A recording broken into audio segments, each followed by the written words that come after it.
Sa cavale aura duré 56 heures. 2 jours et demi après sa spectaculaire évasion du palais de justice de Poitiers, Abdelkader Aza a donc finalement été retrouvé par les forces de police. L'interpellation s'est effectuée à 16h20 au domicile d'un de ses amis dans le quartier de Beaulieu, tout près de chez lui. Une arrestation consécutive à une enquête méticuleuse.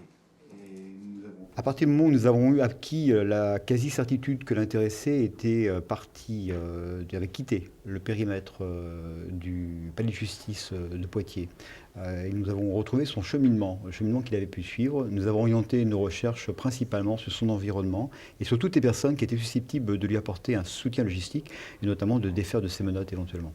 Ça nous a amené donc à élargir le champ de nos recherches sur des personnes, des lieux, dans Poitiers, mais à l'extérieur de Poitiers. Et à partir de ce moment-là, nous avons mis en place des recherches méthodiques, systématiques, qui ont permis d'aboutir cet après-midi à la découverte de l'intéressé au domicile d'un particulier.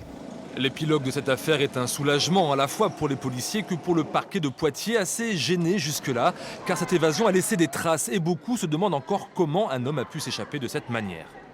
Ça va amener évidemment une réflexion sur la sécurité au palais de justice. Vous savez qu'il y a des dispositifs anti-défenestration qui sont avérés inefficaces. Il y a une étude de sûreté qui va être menée et on va en tirer évidemment toutes les conséquences.